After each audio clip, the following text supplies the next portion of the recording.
ఇందుట్లో మరి స్పీకర్గా మరి యనమల రామకృష్ణుడు గారిని కూర్చోబెడితే మరి అటు తీసుకెళ్తారా, డిప్యూటీ స్పీకర్గా మరి ఎవరిని చేస్తారు, చీఫ్ విప్గా ఎవరిని క్యాబినెట్లోకి తీసుకుంటారు అంటే వీళ్ళల్లో ఈ సామాజిక వర్గాల ప్రకారంగా మళ్ళీ వాళ్ళకి అవకాశం ఉండేటువంటి ఇది ఉంటుంది. గతంలో జగన్మోహన్ రెడ్డి గారు 2019లో ఫస్ట్ క్యాబినెట్లో 8 మంది బీసీలు ఉన్నారు. తర్వాతకు వచ్చేప్పుడు దాన్ని 10 చేశాడు, 10 మెంబర్స్ని బీసీని చేశారు. కానీ ఇప్పుడు ఈ ఈక్వేషన్స్లో మరి వాళ్ళు 8 నుంచి 10 బీసీల కంటే కురబ, వాల్మీకి, యాదవ, శెట్టిబలిజ, కళింగ, గౌడ, ఫిషరీసు, తూర్పు కాపు మళ్ళీ వీళ్ళందరికీ కూడా దాంట్లో అకామిడేట్ చేసేటువంటి అవకాశం ఉంటుంది. ఇక వీటితో పాటు జనసేన పార్టీకి సంబంధించి వాళ్ళు కోరేటువంటి మంత్రులు, వాళ్ళు కోరేటువంటి వాటిని బట్టి ఈ మిగిలినటువంటిది అడ్జస్ట్మెంట్ అంతా అవుతుంది. అలా కాకుండా అడ్జస్ట్మెంట్ జరిగేటువంటి పరిస్థితి. 14లో కూటమి అంటే బీజేపీ, టీడీపీ మాత్రమే ఉన్నాయి కాబట్టి పెద్దగా ఇబ్బంది పడలేదు. అవును, ఇప్పుడు ముగ్గురు ఉన్నారు కాబట్టి ఆ ఈక్వేషన్ అనేది కూడా ప్రధానంగా ఫోకస్ అవుతుంది. అవును, ఇప్పుడు 2014లో చూస్తే చంద్రబాబు నాయుడు గారి క్యాబినెట్లో 4 కమ్మలకి అవకాశం ఇచ్చారు, బీసీలకి 6 ఇచ్చారు. అప్పుడు బీసీల 6లో కేఈ కృష్ణమూర్తి గారు, యనమల గారు, అచ్చెన్నాయుడు గారు, అయ్యన్న పాత్రుడు గారు, కొల్లు రవీంద్ర, కాలువ శ్రీనివాసులు వీళ్ళు ఉన్నారు అప్పుడు. అట్లాగే కాపులకు 5 ఇచ్చారు, 2 రెడ్డీస్కి ఇచ్చారు, 2 ఎస్సీలకి ఇచ్చారు,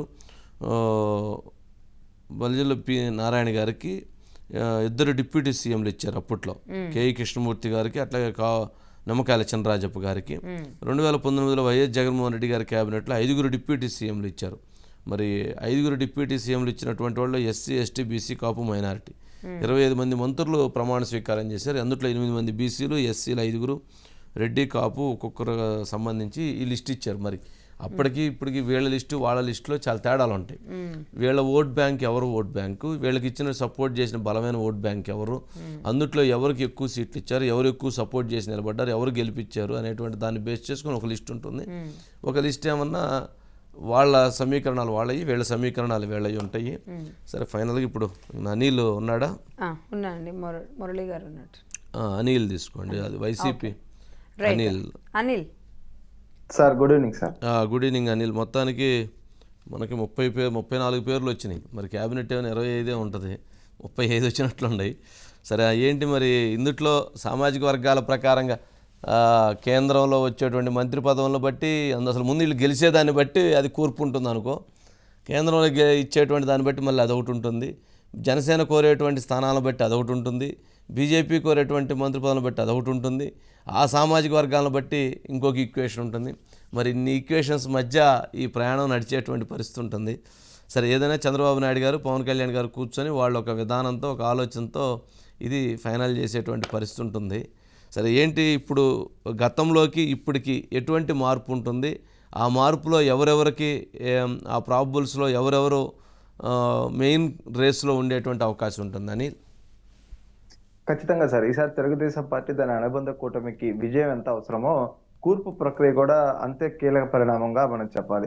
అయితే ఖచ్చితంగా గెలుస్తామనే నమ్మకం ధీమా కూటమి నేతల్లో చాలా బలంగా కనిపిస్తోంది. వారు మౌనం వహిస్తా ఉన్నారు. ఎందుకంటే గత ఎన్నికల్లో జరిగిన కొన్ని పరిణామాలు, తర్వాత కొన్ని ఈక్వేషన్స్ ఆధారంగా సైలెంట్ గా తమ పని తాము చేసుకుంటూ ముందుకెళ్తున్న పరిస్థితి కనిపిస్తుంది. అయితే అధికార పార్టీ కొంత హడావుడి చేస్తున్నా ఎక్కడా కూడా క్షేత్రస్థాయిలో ఆ ఫలితాలు కనిపించడం లేదు. గెలుపు పైన నమ్మకం ఆ పార్టీ క్యాడర్లు ఇప్పటికీ లేనే లేదు. ఇక ఈ మొత్తం వ్యవహారంలో రేపు గెలిచిన తర్వాత మంత్రి వర్గ కూర్పు విషయంలో చంద్రబాబు గారికి పెద్ద టాస్క్. ఎందుకంటే తెలుగుదేశం పార్టీ పొత్తు పెట్టుకోవడం వల్ల ఒక 6 మంత్రి పదవుల్ని ఖచ్చితంగా తన సహచర మిత్రులకు, గెలుపుకు అవసరమైన మిత్రులకి త్యాగం చేయాల్సిన పరిస్థితులు కనిపిస్తాయి. 2014కి 24 మధ్య కూడా చాలా వ్యత్యాసం వచ్చింది.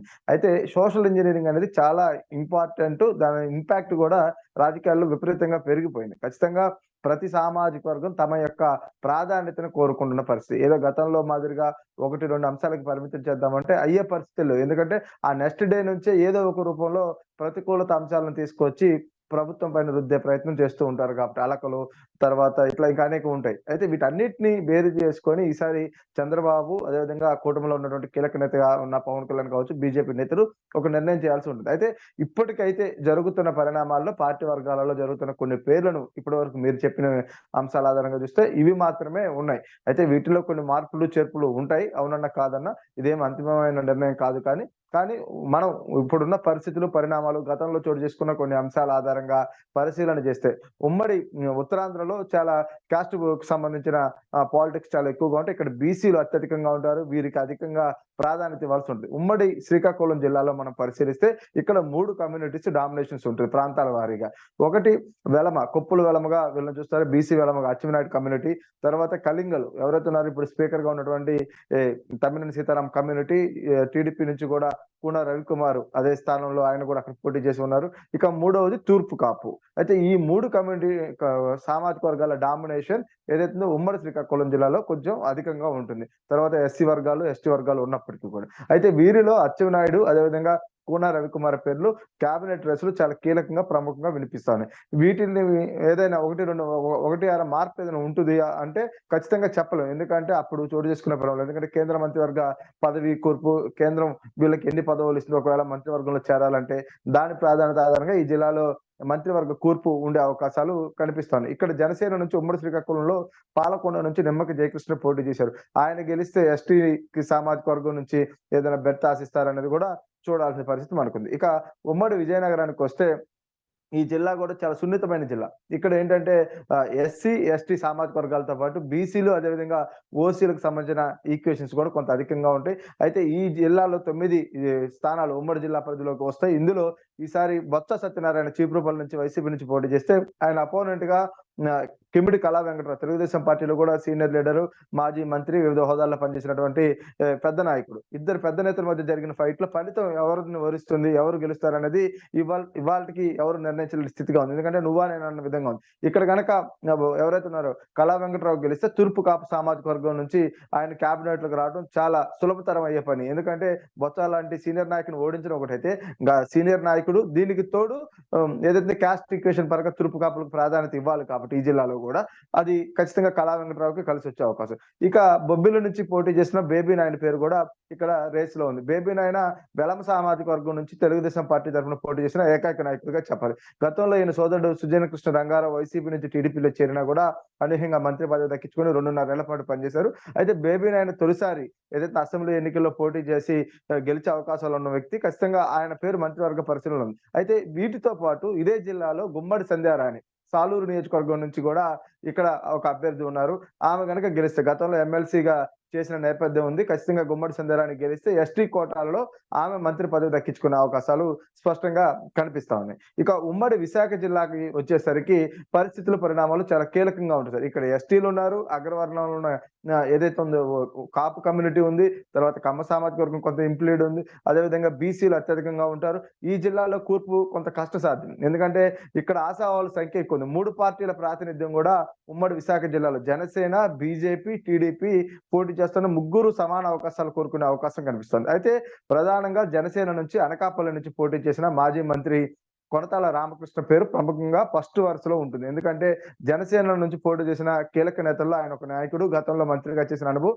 గౌరవ కమ్యూనిటీ ఏదైతే అనకాపల్లి పార్లమెంటు పరిధిలో వచ్చినటువంటి కీలక సామాజిక వర్గంలో గౌరవ కమ్యూనిటీ ఉంటుంది.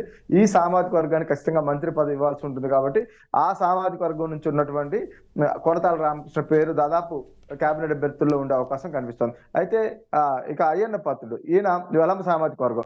ఈ అనకాపల్లి పార్లమెంట్ లో ఈ సామాజిక వర్గ ఓట్లు చాలా అత్యధికం.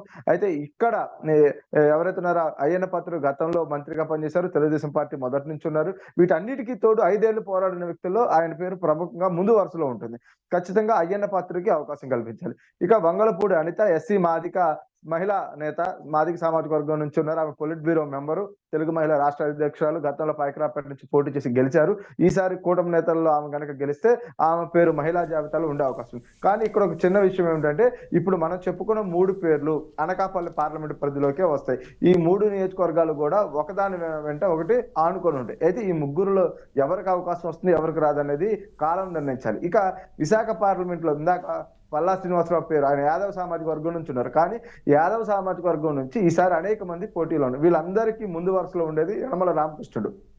ఆయన దాటిన తర్వాతే యాదవ సామాజిక వర్గంలో ఇతరులకు అవకాశం వచ్చే అవకాశం ఉంటుంది. ఎందుకంటే తెలుగుదేశం పార్టీలో సీనియర్ నాయకుడు, గతంలో మంత్రిగా పనిచేశాడు. ఇప్పుడున్న క్రైసిస్ లో ఆర్థిక శాఖను హ్యాండిల్ చేయాలంటే కొంత కష్టతరమైన అంశం కాబట్టి సీనియారిటీ కోటాలో యనమలకి ఏదైనా అవకాశం ఇస్తారని చూడాలి. అందువల్ల గాజువాక్ లో ఉన్నటువంటి పల్లా శ్రీనివాస్ విశాఖ పార్లమెంట్ లోకి వచ్చే స్థానంలో ఆయన పేరు ఉంటుందా లేదా చూడాలి. ఇక్కడ ఎవరైతే ఉన్నారు, విశాఖ నార్త్ నుంచి పోటీ చేస్తున్న బీజేపీ అభ్యర్థి విష్ణుకుమార్ రాజు కూడా కొన్ని ఆశలు పెట్టుకున్నారు. బీజేపీ అగ్రనాయకత్వం ఆశీస్సులతో తనకు అవకాశం వస్తున్నారు. ఇలా కొన్ని ఈక్వేషన్స్ అయితే ముడిపడి ఉన్నాయి. సరే, ఇక 2 ఎస్టీ స్థానాలు ఏదైతుందో ఉమ్మడి విశాఖలో అరకు, పాడేరు ఉన్నాయి. పాడేరు నుంచి కనుక టీడీపీ అభ్యర్థి గిడ్డి ఈశ్వర్ గెలిస్తే ఖచ్చితంగా ఎస్టీ జాబితాలో ఆమెకు కూడా బెర్త్కు అవకాశం ఉంది. ఎందుకంటే మొత్తం మన్యం జిల్లాలో పోటీ చేస్తున్నటువంటి 4 స్థానాలలో తెలుగుదేశం పార్టీకి గెలవడానికి అవకాశం ఉన్న స్థానం 1 సాలూరు, 2 గిడ్డి ఈశ్వర్ పోటీ చేసిన పాడేరు మాత్రమే అనేది లెక్కలు ఈక్వేషన్స్ చెప్తా ఉన్నాయి. అయితే వీరిలో ఎవరిని అదృష్టం వరిస్తుంది, వీరిలో ఎవరికి ఆ రాత, కేబినెట్ రాత అనేది ఉందనేది కాలం నిర్ణయించాల్సిన పరిస్థితి. ఇక ఉమ్మడి తూర్పుగోదావరి జిల్లాలో కూడా చాలా పెద్ద జిల్లా, రాష్ట్రం మొత్తంలో 19 నియోజకవర్గాలు ఉన్న ఉమ్మడి జిల్లా ఇది. ఈ జిల్లాలో కూర్పు అనేది చాలా కీలకం. జనసేన, టీడీపీ, బీజేపీ ఇక్కడ కూడా కలిసి పోటీ చేశాయి కాబట్టి వీటన్నిటికీ తోడు చాలా మంది సీనియర్ నేతలు ఎన్నికల పోటీలో ఉన్నారు. యనమల గారు ఈసారి ఎన్నికలకు దూరంగా ఉండి ఆయన కుమార్తెను తునిలో పోటీ చేయించారు.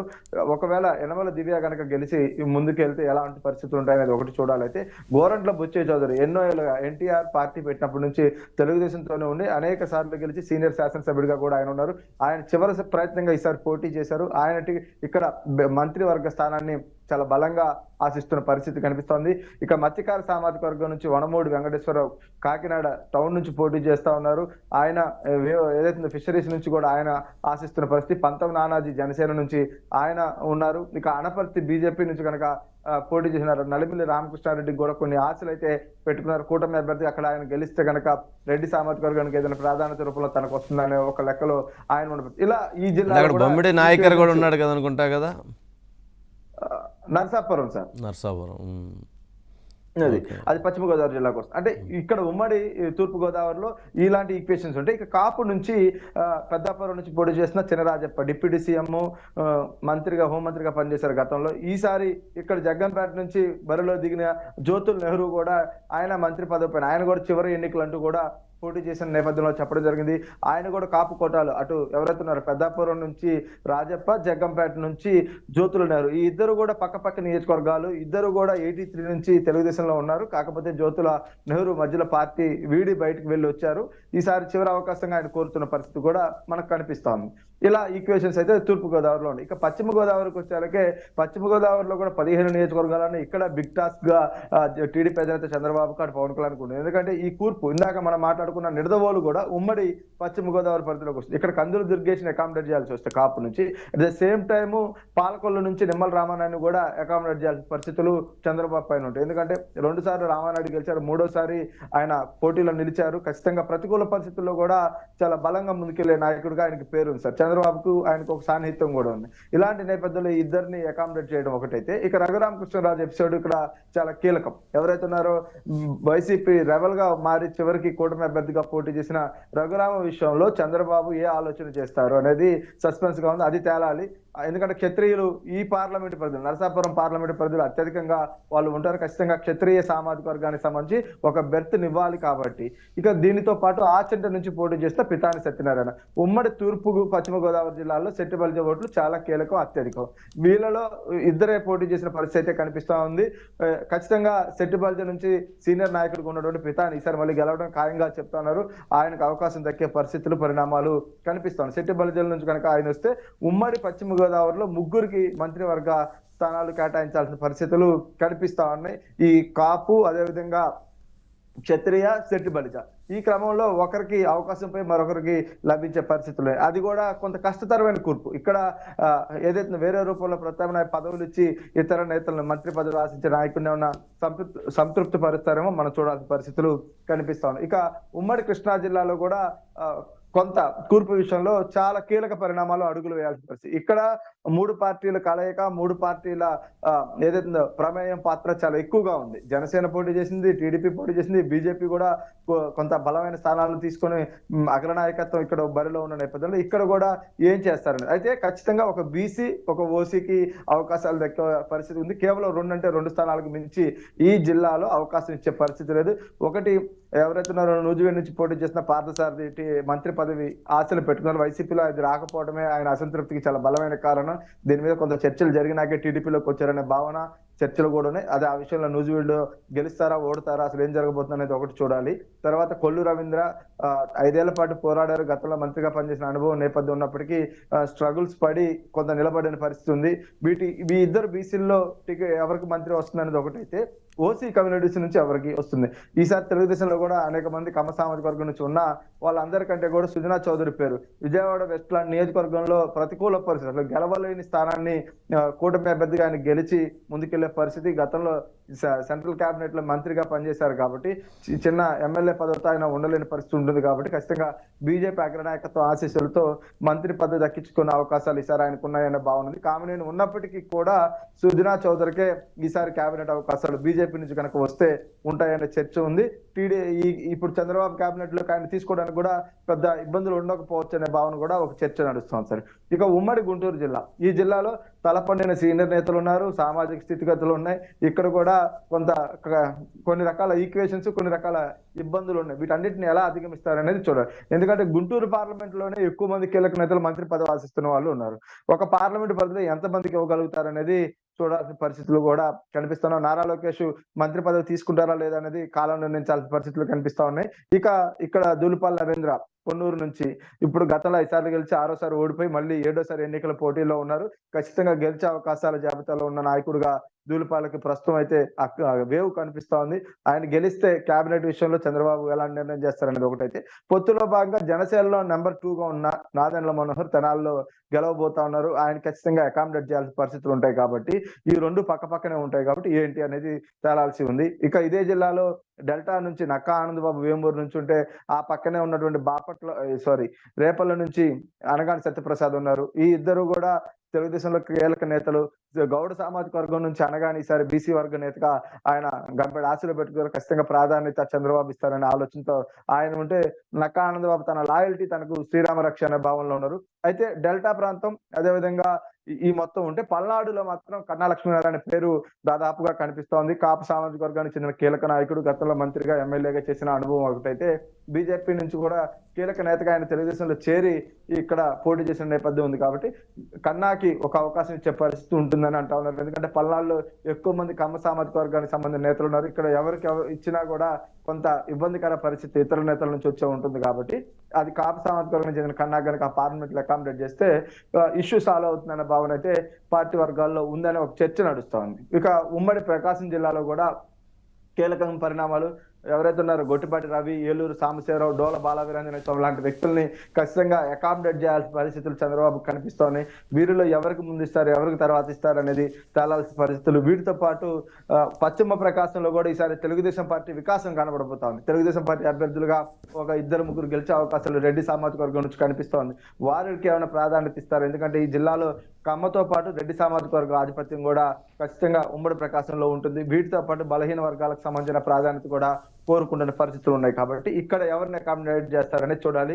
ఖచ్చితంగా గొట్టిపాటి రవి, ఏలూరు సాంబశివరావు పేర్లు ఇద్దరిలో ఒకరికి గట్టి ఛాన్స్ అయితే ఉంటుంది. ఇక డోల బాల వీరాంజనేయ స్వామికి ఒంగోలు పార్లమెంట్ నుంచి కూడా ఎస్సీ మాల సామాజిక వర్గానికి చెందిన వ్యక్తి అయినా 2 సార్లు గెలిచారు, 3సారి కూడా గెలవబోతున్న పరిస్థితులు ఉన్నాయి. ఆయనకు అవకాశం ఉండే పరిస్థితులు కనిపిస్తాయి. అంటే ఈ జిల్లాలో 2 విడతల్లో ఒక 4గురిని అంటే మంత్రిగా సాటిస్ఫై చేసే అవకాశాలు అయితే కనిపిస్తా ఉన్నాయి. అంటే క్యాస్ట్ ఈక్వేషన్స్ కావచ్చు, ఉన్న పరిస్థితులు, పరిణామాల ఆధారంగా. ఇక నెల్లూరు జిల్లాలో నారాయణ అయితే మంత్రివర్గంలో ఖచ్చితంగా తెలుగుదేశం పార్టీ అనుబంధ కూటమి విజయం సాధిస్తే కేబినెట్ లో ఉండేటటువంటి వ్యక్తిగా నారాయణకి ఇప్పటికే పేరుంది. ఖచ్చితంగా ఆయన స్థానం చాలా క్లియర్ కట్ గా ఉంటుంది. అయితే ఇక 2వ మంత్రి పదవి విషయానికి వచ్చే రెడ్డి సామాజిక వర్గం నుంచి అనేక మంది 5గురు పైన ఆశిస్తా ఉన్నారు. వారిలో ఒక్కరు మాత్రమే అవకాశం ఉంటుంది. అయితే ఇందులో సీనియర్ గా ఉన్నటువంటి ఆనం రామనారాయణ రెడ్డి, లేదు ఆర్థికంగా బలమైన నాయకురాలుగా తెలుగుదేశం పార్టీలో చేరిన వేమిరెడ్డి ప్రశాంత్ రెడ్డి కొవ్వూరులో కూడా ఆమె గెలిచే అవకాశాలు ఉన్నాయంటున్నారు. ఈ ఇద్దరిలో ఎవరికి ఇస్తారు? మహిళా కోటాలో అకామిడేట్ చేయాల్సి వస్తే ప్రశాంత్ రెడ్డి వైపు చూసే అవకాశం ఉంది. లేదు సీనియర్ కొంచెం మంత్రిగా గతంలో కూడా పనిచేసిన అనుభవం ఉంది కాబట్టి అనే కోణంలోకి వస్తే ఆనం వైపు ఆలోచన చేసే పరిస్థితులు కూడా చంద్రబాబు వైపు నుంచి ఉంటాయనే చర్చ అంతర్గతంగా పార్టీ వర్గాల ద్వారా తెలుస్తాం సార్. ఇక ఉమ్మడి చిత్తూరు జిల్లాలో మాత్రం చంద్రబాబుతో పాటు కేబినెట్ లో ఉండే వ్యక్తి ఎవరనేది సర్వత్రా ఆసక్తి ఉంది. ఎందుకంటే ఈ జిల్లా పెద్ద జిల్లా, ఇక్కడ తెలుగుదేశం పార్టీ ఎన్ని సీట్లు గెలుస్తుంది, కూటమికి ఎన్ని సీట్లు వస్తాయనేది ఇంకా లెక్కల్లో ఉంది. అయితే ఇక్కడ చంద్రబాబు ఖచ్చితంగా ముఖ్యమంత్రిగా ఈ ఉమ్మడి చిత్తూరు జిల్లా నుంచి ఉంటారు కాబట్టి తన సహచరుడిగా మరొకరికి మాత్రమే అవకాశం ఇచ్చే పరిస్థితిలోనే అది పీలేరు నుంచి ఎవరైతే ఉన్నారో నల్లారి కిషోర్ కుమార్ రెడ్డి అవకాశం పొందే పరిస్థితులు కనిపిస్తున్నాయి. ఎందుకంటే రాజంపేట పార్లమెంట్ లో వస్తుంది. చిత్తూరు జిల్లాలో ఉన్నప్పటికీ కూడా కొంత భాగం రాజంపేట పార్లమెంట్ పరిధిలోకి కూడా వెళ్తాయి కాబట్టి ఇక్కడ కిషోర్ కుమార్ రెడ్డి ప్రముఖంగా ఉంది. అది కాకుండా ఎస్సీల నుంచి కూడా 1-2 పేర్లు నడుస్తున్న ఆ వర్గానికి ఎంత ప్రాధాన్యత ఇస్తారు ఏంటి అనేది చూడాల్సిన పరిస్థితులు అయితే కనిపిస్తా ఉన్నాయి. ఉమ్మడి కర్నూలులో మాత్రం ఇప్పటికున్న ఏకైక పేరు బీసీ జనార్దన్ రెడ్డి. ఇక్కడ వచ్చే స్థానాలపైన మిగిలిన క్యాస్ట్ ఈక్వేషన్స్ ఆధారపడి ఉంటాయి. నంద్యాల పార్లమెంట్ పరిధిలో బనగానపల్లి నుంచి బీసీ జనార్దన్ రెడ్డి సారి గెలవడం ఖాయంగా కనిపిస్తా ఉంది. ఖచ్చితంగా మంత్రివర్గంలో ఆయన పేరు ఉంటుందనే చర్చ మనకు అయితే తెలుస్తా ఉంది సార్. బీసీ జనార్దన్ రెడ్డితో పాటు అక్కడ గెలిచే బీసీ అభ్యర్థులను బట్టి మరొకరికి ఛాన్స్ లభించే అవకాశం, లేకపోతే ఎన్ఎండి ఫారూక్ ఇందాక మనం అనుకున్నట్టు మైనార్టీ నేతగా గతంలో కూడా మంత్రిగా చేశారు, ఎమ్మెల్యేగా చేశారు కాబట్టి ఆయన గెలిస్తే నంద్యాల నుంచి ఖచ్చితంగా కేబినెట్ లో మైనార్టీ మంత్రిగా మొదట అవకాశం దక్కేది ఫరూక్ మాత్రమే. ఆ తర్వాతే మిగిలిన మైనార్టీలకు అవకాశం ఉంటుంది.